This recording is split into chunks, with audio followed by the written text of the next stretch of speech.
안녕하십니까. 첫 번째 시간입니다. 측정과 오차에 대해서 알아보겠습니다.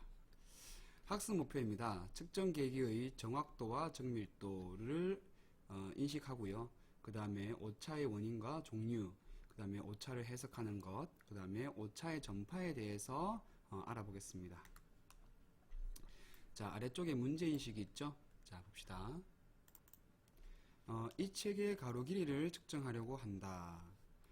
최소 눈금 단위가 어디까지 표시되어 있는 자로 측정하는 게 좋을까? 또 건물의 높이를 측정하려고 한다. 뭐 이런 지금 상황이 다르죠.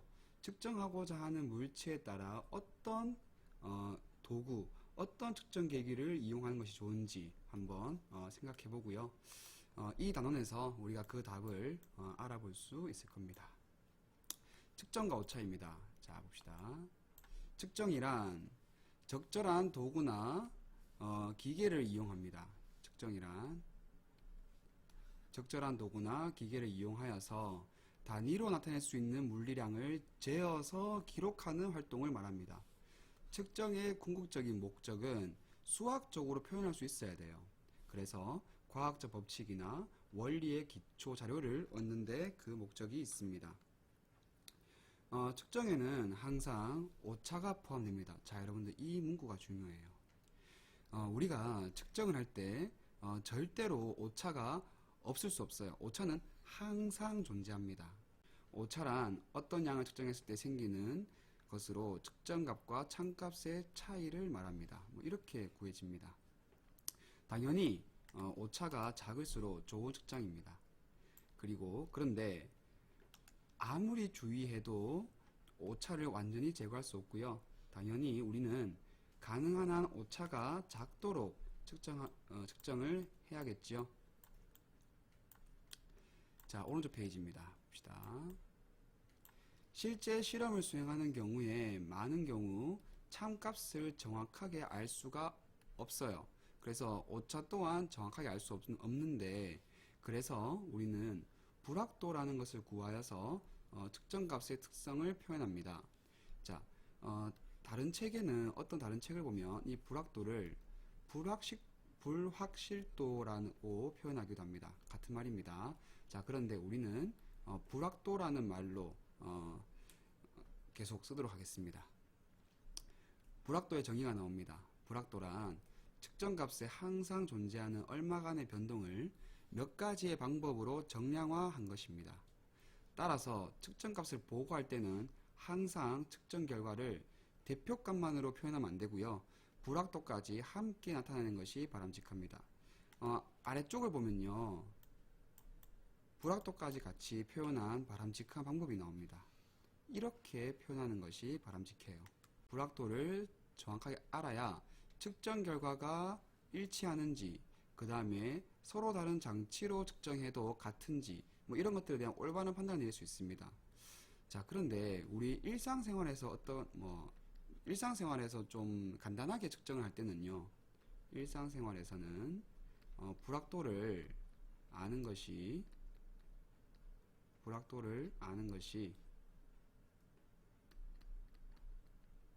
크게 중요하지 않을 때가 많아요.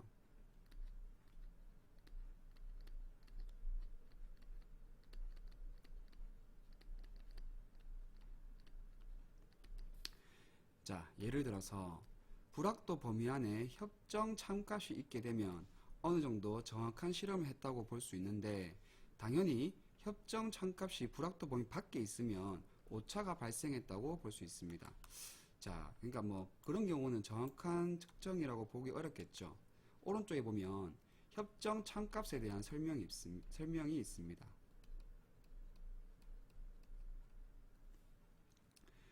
협약에 의해서 정해진 참값을 우리는 협정 참값이라고 합니다.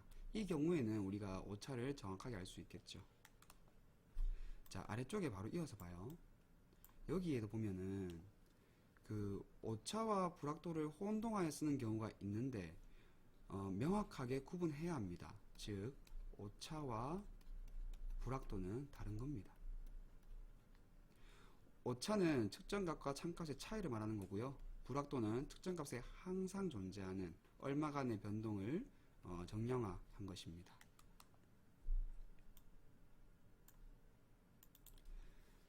오차가 발생하게 되면은 해당되는 실험은 물론 유사한 다른 실험을 할 때도 똑같은 오차가 발생할 가능성이 큽니다. 그래서 탐구 능력을 갖췄다고 말하기가 어려워요. 자, 이 경우에는 오차를 최대한 제거해서요, 불확도 범위와 협정참값이 서로 겹치도록 노력을 해야 합니다. 자, 이것이 무슨 말인지는 아래쪽에서 좀 더 보충 설명하겠습니다. 불확도의 범위와 협정참값이 겹치게 되면 우리는 해당 실험은 물론 그와 유사한 실험을 비교적 정확하게 실험할 수 있는 탐구 능력이 갖추어졌다고 볼 수 있습니다. 자, 이처럼 불확도는 오차를 판단하는 기준으로 활용되기에 불확도를 아는 것은 매우 중요합니다. 자, 보면 측정값의 표현 방법에 대한 얘기가 나오죠. 자, 이번에는 정밀도와 정확도에 대해서 알아봅시다. 정밀도와 정확도는 당연히 다른 말이에요. 지금 이렇게 다르게 설명되어 있잖아요. 정밀도란 여러 번 측정했을 때 얼마나 일관성 있는 값들이 측정되느냐라는 거고요. 이런 것은 우리가 상대 불확도로 표현을 합니다. 정확도는 측정값이 협정참값에 얼마나 가까운가를 나타냅니다. 정확도는 상대 오차로 표현합니다. 자, 왼쪽 그림을 봅시다. 아래쪽 본문에도 왼쪽 그림에 대한 설명이 있습니다. 자, 막대를 보면 가, 나, 지금 가와 나는 불확도가 같다고 볼 수 있어요. 그 다음에 다와 라도 불확도가 같다고 볼 수 있습니다. 자, 그 다음에 이 막대가 의미하는 것은 협정 참값을 의미합니다. 자, 이때 지금 이 동그라미가 측정값인데요. 가의 경우는 이 불확도 내에 협정 참값이 존재하고 실제 측정값이 협정 참값과 같기 때문에 가의 경우는 올바르게 측정했다고 볼 수 있습니다. 자, 하지만 나의 경우는 측정값이 그 다음에 불확도가 협정값에 벗어나 있기 때문에 이것은 정밀하지만, 그러니까 불확도가 작으니까 정밀하지만 올바른 정확하지는 않은 그러한 측정이 되고요. 다와 라는 정밀하지는 않아요. 불확도가 크기 때문에 정밀하지는 않지만 다는 정확한 측정을 한 거고 라는 정밀하지도 않고 정확하지도 않은 측정을 한 것입니다. 자, 오른쪽에 작은 글씨를 봅시다. 상대 불확도와 상대 오차에 대한 설명이 있는데요. 우리 상대 불확도가 정밀도를 의미한다고 했잖아요. 그래서 상대 불확도가 작을수록 정밀한 측정 기구이고요. 또 상대 오차는 곧 정확도를 의미하니까 상대 오차가 작을수록 우리는 정확한 실험을 했다고 볼 수 있습니다. 다음 페이지 봅시다. 자, 다음 페이지는 오차의 종류에 대해서 얘기하고 있습니다. 오차의 종류는 크게 개통오차, 그리고 우연오차, 그리고 과실오차가 있습니다. 개통오차에는 다시 계기오차, 환경오차, 개인오차가 있어요. 자, 이 중에서 우리가 개통오차에 대해서 좀 더 자세히 알아봅시다. 개통오차는 보통 한쪽으로 치우치는 특징이 있어요. 그래서 오차의 크기와 부호를 추정할 수 있고 보정이 가능합니다. 계기오차를 먼저 봅시다. 계기오차는 측정 계기의 불안전성 때문에 생긴 오차이기 때문에 우리가 측정 계기를 안정하게 만들 수 있으면 이러한 계기오차를 줄일 수 있겠죠. 환경오차는 측정할 때의 온도, 습도, 압력 등 외부 압력의 영향으로 생긴 오차입니다. 자, 이러한 것도 우리가 일정한 온도, 일정한 습도, 일정한 압력에서 통제 변인을 잘 통제하게 되면 환경 오차를 또 줄일 수 있습니다. 자, 또 개인 오차가 있는데요. 이것은 개인의 습관이나 선입관에 생기는 오차인데 이런 경우도 우리가 좀 줄일 수가 있어요. 줄이거나 또는 보정을 할 수 있습니다. 측정을 여러 번 하다 보면 그 측정에 대해서 우리가 좀 훈련이 돼요. 그래서 이러한 개인 오차도 점점점 줄여나갈 수 있습니다. 아래쪽에는 지금 우연오차가 있는데요. 우연오차는 우리가 측정자가 아무리 주의해도 피할 수 없는 불규칙적인 그리고 우발적인 원인에 따른 것이기 때문에 이것은 우리가 사실 좀 줄일 수는 있겠지만 보정하기가 어려워요. 그러니까 어떠한 경향성이 없기 때문에 뭐 보정이 좀 어렵습니다.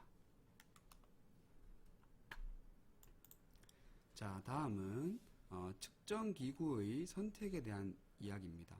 우리 수업을 시작할 때 책의 길이를 재는 것과 그 다음에 건물의 높이를 재는 어떤 그런 얘기를 했었는데 측정기구의 선택 여기를 배우게 되면 그에 대한 답을 얻을 수 있겠죠.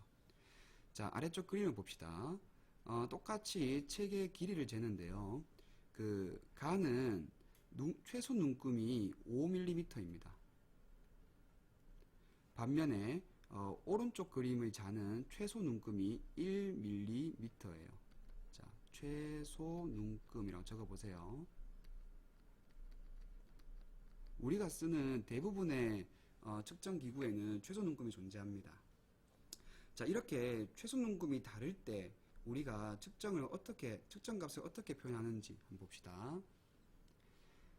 이 책의 가로 길이는 120mm에서 125mm 사이임을 알 수 있어요. 자, 봅시다. 지금 여기가 10이죠. 그 다음에 여기가 11, 여기가 12고 여기가 12.5입니다. 그래서 우리가 알고자 하는 책의 길이는 여기 있죠. 12와 12.5 사이에 있음을 알 수가 있어요. 120mm, 125mm 사이에 있음을 알 수 있습니다. 그래서 이 경우 책의 가로 길이의 측정값은 123 플러스 마이너스 1mm라고 표현합니다. 자, 왜 그런지 한번 보세요. 지금 여기가 120이고 여기가 125잖아요. 120과 125 중간에 있다는 것은 우리가 눈으로 충분히 읽을 수 있죠. 자, 그런데 이것은 눈으로 읽은 거기 때문에 일단 중간이니까 123이라 적고 눈으로 읽었기 때문에 그래서 오차가 1mm 정도 존재한다고 볼 수 있습니다. 자, 반면에 오른쪽을 보세요. 오른쪽 자는 좀 상황이 다릅니다. 많이 확대해서 봅시다. 자, 화질이 좀 안 좋지만 그래도 여기가 120이고요. 그 다음에 여기가 125입니다. 자, 여기가 지금 123이고 여기가 124가 되겠죠. 그런데 책은 지금 책의 끝머리는 123과 124 사이에 있습니다. 사이에 있으니까 일단 123.5라고 적고요. 그런데 이 사이에 있기 때문에 우리는 적어도 이 오차가 최소 눈금의 절반 정도 범위 내로는 읽을 수 있다고 보는 거예요. 그래서 123.5 플러스 마이너스 0.5mm라고 읽게 됩니다. 자, 오른쪽 페이지입니다. 이러한 측정을 여러 번 수행하는 경우에는 당연히 오른쪽의 자가 왼쪽의 경우보다 더 정밀한 측정을 했다고 할 수 있죠. 이처럼 어떤 측정 기구를 사용하느냐에 따라 측정 값의 정밀도가 달라집니다. 측정은 가능한 정밀하고 정확하게 해야 합니다. 그런데 측정하는 양에 따라 요구된 정밀도는 달라집니다. 가령 건물의 높이를 측정하려고 할 때는 밀리미터보다 더 정확할 필요가 사실 없죠. 그래서 우리는 측정을 할 때 측정의 목적과 요구되는 정밀도에 따라 적절한 측정 기구를 선택해야겠습니다. 자, 이제 15쪽의 5번 불확도의 전파 법칙에 대해서 알아봅시다. 지금 이 불확도 전파 법칙 이 파트가 지금 이 부분이 사실 좀 가장 어려운 부분이에요. 여러분들이 이해하기에는 좀 수학적인 부분이 있어서 뭐 힘들 수도 있겠지만 그래도 선생님과 함께 차근차근 한번 알아봅시다. 자, 어떠한 물리량 Q가 있는데 그 Q가 직접 측정한 물리량 X 점점점 여러가지 별량, 여러가지 변수 또는 G까지로부터 어떤 이론식을 이용하여 계산하여 얻은 값일 때 이 물리량 Q를 간접 측정값이라고 합니다. 이 경우에 X부터 G 변수들의 불확도는 당연히 Q의 불확도로 전달, 파급이 된다라고 볼 수 있겠죠. 자, 이렇게 말하니까 좀 어렵잖아요. 자, 그래서 좀 쉬운 예를 들어보겠습니다. 예를 들어서 직사각형이 있는데 직사각형의 넓이를 구한다고 생각해 보세요. 가로를 x라 하고 세로를 y라고 둡시다. 자, 그러면 넓이 s는 x 곱하기 y가 되죠. 이거를 수학적으로 좀 표현을 해보면 지금 이 s라는 함수는 x와 y 이 두 개의 변수에 의해서 결정이 됩니다. 이때 x와 y는 서로 독립이죠. 우리 교과서 본문에는 안 적혀져 있지만 지금 이 물리량 x에서 g도 서로 독립이어야 됩니다. 그래야지 아래쪽에 이 공식이 성립하거든요. 자, 계속 이어서 봅시다. 자, 이 경우에 우리가 x를 어떠한 값 x를 측정했을 때 가장 빈번하게 측정할 수 있는 x 베스트가 있을 거예요. 그리고 그에 따르는 불확도가 있을 겁니다. y를 측정할 때도 마찬가지죠. 세로를 측정할 때도 가장 빈번하게 가장 높은 확률로 측정이 되는 가장 자주 측정되는 최빈값이 있을 거고 그리고 당연히 불확도가 존재하게 됩니다. 자, 그러면 넓이라는 것은 지금 x와 y에 의존하잖아요. 그러면 x의 불확도와 y의 불확도가 넓이 s의 불확도에 서로 전파가 된다고 볼 수 있습니다. 그래서 이 제목이 불확도의 전파이고 이에 대한 관계식을 알려주는 것이기 때문에 여기 지금 본문의 제목이 불확도의 전파 법칙이 되겠습니다. 자, 이러한 것을 우리는 불확도의 전파라고 하고요.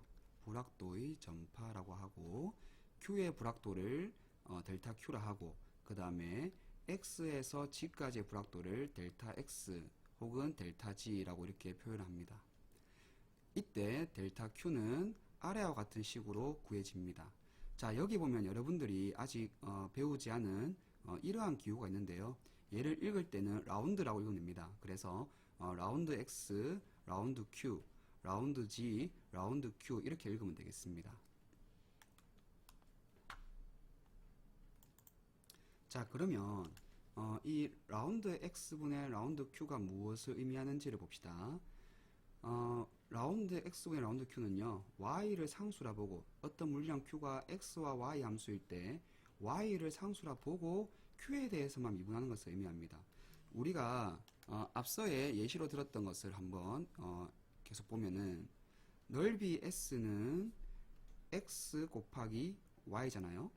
이때 라운드 X분의 라운드 S를 하면 Y를 상수라고 보고 X에 대해서 미분하는 거니까 얘는 Y가 됩니다.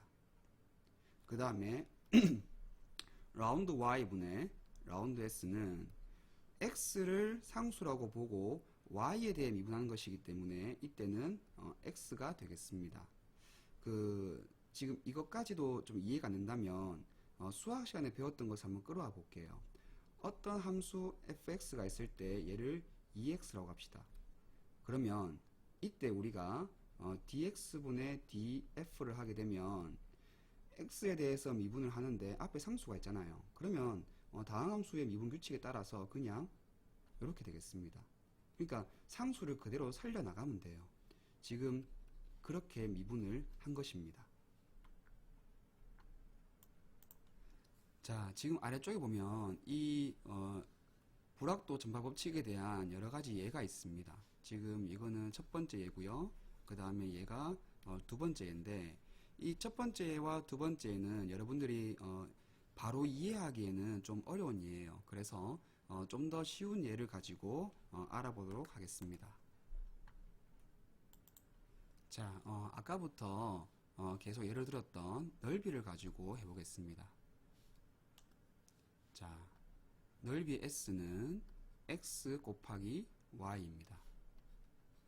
그림을 그려보면 가로가 X고 세로가 Y인데요. 좀 극단적인 예를 들기 위해서 가로 길이 x를 잴 때에는 최소 눈금이 2mm인 자를 이용했다고 합시다. 그 다음에 세로를 잴 때에는 세로 y를 잴 때에는 최소 눈금이 1mm인 자를 이용했다고 합시다. 자, 그리고 실제 측정을 했을 때 x의 값이 10mm 플러스 마이너스 최소 눈금이 2mm니까 1mm가 되겠죠. 그 다음에 y를 측정했을 때는 12mm 플러스 마이너스 최소 눈금이 1mm니까 0.5mm가 되겠습니다. 자, 여기서 얘가 x 베스트이고 얘는 y 베스트죠. 그 다음에 얘는 델타 x이고 얘는 델타 y입니다. 자, 그러면 불확도 전파 법칙에 따라서 그대로 우리가 식을 세워보면 델타 s는 루트 라운드 x분의 라운드 s 그리고 아니죠, 지우고 델타 x에다가 제곱 더하기 라운드 y분의 라운드 s 델타 y의 제곱의 합하고 제곱근이 되겠습니다. 이렇게 이제 여러분들 뭐 여기서 좀 센스 있는 친구는 금방 알겠지만 그 제곱을 한 다음에 제곱근을 씌우는 것은 우리 기하학적인 의미에서 봤을 때는 피타고라스를 떠올릴 수가 있어요. 지금 x와 y는 서로 독립한 변수이기 때문에 우리가 직교한다라고 볼 수 있고요. 이 직교하는 각각의 별량에 대한 불확도는 피타고라스적인 합을 이용해서 우리가 전체 측정값 s의 불확도를 구한다라고 우리가 기하학적으로도 생각해 볼 수 있습니다. 자, 그러면 바로 또 이어서 계산을 해봅시다. 라운드 x분의 라운드 s는 y를 상수라고 보고 x에 대해 미분하는 거잖아요. 그래서 얘는 y가 됩니다. 그리고 델타 x는 지금 위에 적혀져 있잖아요. 그대로 델타 x 제곱 더하기 라운드 y분의 라운드 s는 x를 상수라고 보고 y에 대해 미분하는 거니까 x가 되고 델타 y 그리고 제곱의 제곱근입니다. 라운드 x를 할 때 그 x에 대해서 미분할 때 y를 상수로 봤기 때문에 이때 y는 y 베스트가 되고요. 마찬가지입니다. y에 대해서 미분을 할 때 x를 상수로 봤기 때문에 이때 x도 x 베스트가 돼요. 그래서 각각을 대입을 하면 됩니다. y 베스트는 12 곱하기 델타 x는 1이죠. 제곱 더하기 x는 지금 x 베스트는 10이고 델타 y는 0.5입니다. 그리고 제곱하고 제곱근이죠. 지금 단위를 빼먹었습니다. 단위 계산까지 합시다. 밀리미터, 자, 단위니까 파란색으로 할까요? 밀리미터 곱하기 밀리미터니까 밀리미터의 제곱인데 밖에 또 제곱이 있죠. 그래서 밀리미터의 제곱에 또 제곱이 있고 거기에 제곱근이 있는 겁니다. 자, 계산을 계속 이어서 해봅시다. 얘를 계산을 하면 12제곱이고요. 얘를 계산을 하면은 5의 제곱이 되고 제곱근이죠. 그 다음에 얘를 계산해 보면 제곱근이랑 제곱이랑 약분이 되죠. 그래서 밀리미터의 제곱이 남습니다. 여러분들 지금 이러한 것은 수학 시간에 많이 풀어봤죠. 우리가 뭐 삼각형의 경우에 5대 12대 뭐 13 이런 거 풀어봤잖아요. 그래서 직각일 때 그래서 얘는 13이 되고요. 그 다음에 얘는 밀리미터의 제곱에 그러니까 밀리의 제곱이랑 미터의 제곱이 있잖아요. 그래서 밀리라는 것은 10의 마이너스 3승인데 그것의 제곱이고 또 미터의 제곱이니까 미터의 제곱이 됩니다. 그런데 10의 마이너스 3승의 제곱은 10의 마이너스 6승이고 그 다음에 미터 제곱을 가지고 와야 되니까 또 10의 마이너스의 6승은 마이크로죠. 그래서 13 마이크로 제곱 미터라고 우리가 델타 X의 불확도를 구하게 됩니다. 자, 이렇게 지금 가로 길이를 잴 때 최소 눈금 2mm인 자로, 그 다음에 세로 길이를 잴 때는 1mm인 자로 쟀을 때 이 넓이의 불확도는 13 마이크로 제곱미터죠. 매우 작다고 볼 수 있겠습니다. 어떻습니까, 여러분? 이렇게 좀 우리에게 익숙한 넓이를 재는 어떤 예를 들었는데요. 좀 이해하는 데 도움이 됐습니까? 자, 그러면 교과서 본문의 예를 계속 이어서 보겠습니다. 자, 교과서의 예입니다. 빗면에서 물체가 미끄러지기 시작하는 기울기를 측정하려고 해요. 이때 정지마찰 계수를 구하려고 합니다. 그래서 빗면에서 물체가 미끄러지기 시작하는 기울기를 측정하는 거예요. 자, 그림을 그려보면 더 이해하기 쉽겠죠. 봅시다. 어떤 빗면이 있는데 이 빗면에 물체가 있어요. 질량 m이 물체가 있다고 하고 여기 각도를 C타로 갑시다. 자, 이 빗면의 각도를 점점점 올리면서 각도를 측정하는 거예요. 이때 점점점 올리다 보면 얘가 미끄러져 내려오기 시작하는 어떤 시점이 있을 거예요. 그때의 각도를 측정을 하는 겁니다. 그러면 우리는 최대 정지 마찰 계수를 구할 수 있을 건데요.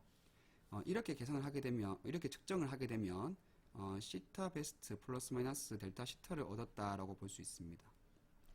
그런데 정지 마찰 계수 뮤는 탄젠트 시타로 구할 수 있으며 최종적으로 정지 마찰 계수는 뮤 베스트 플러스 마이너스 델타 뮤로 제시가 됩니다.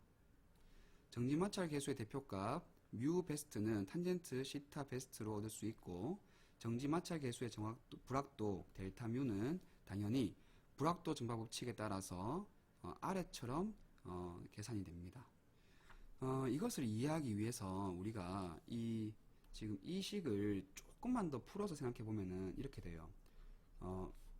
정지마찰 계수 뮤는 시타의 함수이죠. 그리고 얘는 탄젠트 시타이다 라고 볼 수 있거든요.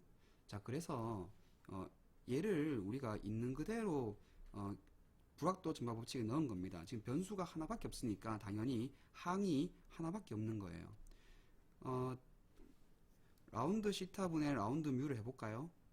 우리가 탄젠트 시타를 미분하게 되면 라운드 시타 분의 라운드 탄젠트 시타 이렇게 미분을 하게 되면 시컨트 제곱 시타가 나온다는 것을 여러분들 초월함수의 미분법에서 아마 배울 수 있을 겁니다. 그래서 이렇게 되고요. 그 다음에 델타 시타는 그대로 살아오죠. 그래서 얘를 좀만 더 풀어 써보면 제곱과 제곱근은 날아가니까 약분이 되니까 시컨트 제곱 시타 베스트 곱하기 델타 시타로 이렇게 정리가 되겠습니다. 이렇게만 하면 좀 감이 없으니까 우리가 실제 예를 들어서 한번 이 값을 한번 생각해 봅시다. 어떤 실험을 우리가 진짜 실제로 했는데 실제로 미끄러져 내려오는 각도가 60도였다고 합시다. 자, 그러면 한번 계산을 해봐요. 60도이고 우리가 쓰는 각도기는 주로 최소 눈금이 1도잖아요. 최소 눈금이 1도라고 합시다. 그러면 불확도 델타 시타는 0.5도가 되겠습니다. 자, 그래서 시타 베스트가 60도이고 그 다음에 델타 시타는 0.5도인 상황입니다. 자, 그러면 식에 넣어서 한번 계산을 해봐요. 지금 시컨트 제곱 시타 베스트 곱하기 델타 시타인데 시컨트 제곱 시타 베스트는 탄젠트 제곱 시타 미안합니다. 탄젠트가 아니죠. 시컨트는 코사인의 역수이니까 코사인 제곱 시타 베스트 분의 델타 시타가 되겠습니다. 시타 베스트가 60도니까 여기에다가 시타를 대입하게 되면 코사인 60도의 제곱이죠.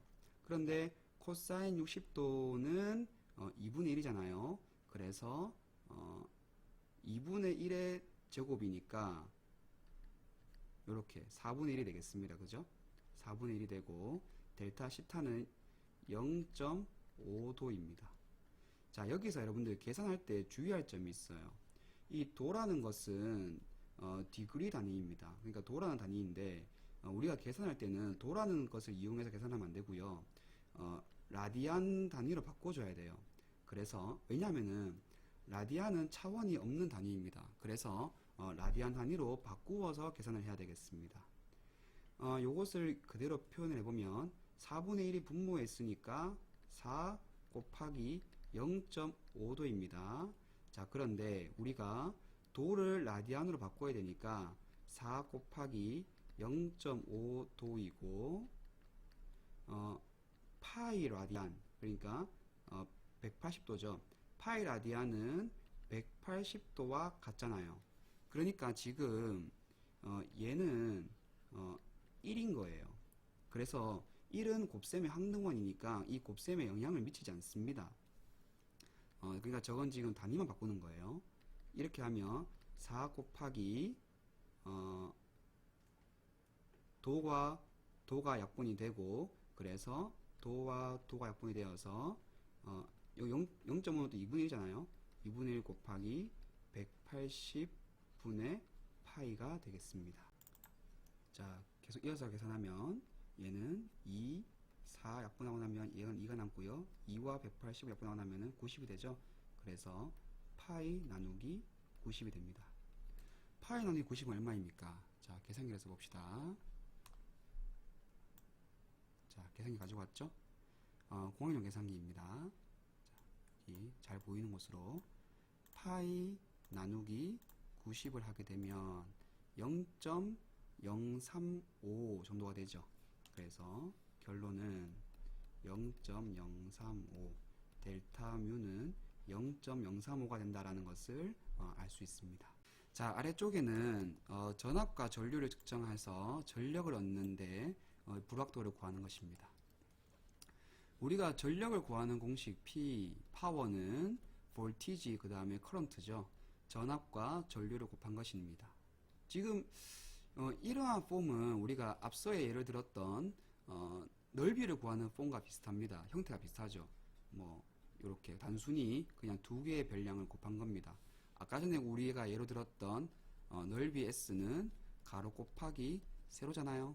그래서 뭐 그냥 그대로 아까 전에 했던 거를 반복해서 여기 변수의 문자만 바꾸어주면 됩니다.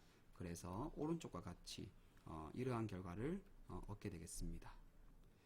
자, 여러분 이렇게 해서 우리가 불확도의 전파 법칙에 대해서 한 3가지 정도의 예를 들어서 한번 배워보았습니다. 선생님이 이것을 소수령 평가에 낸다고 했을 때 여러분들 풀 수 있겠습니까? 여러분들이 풀 수 있도록 당연히 뭐 미분 공식 같은 거는 당연히 줄 텐데 여러분들이 풀 수 있도록 연습을 해야겠습니다. 자, 그러면 첫 번째 수업 마치겠습니다. 수고했습니다.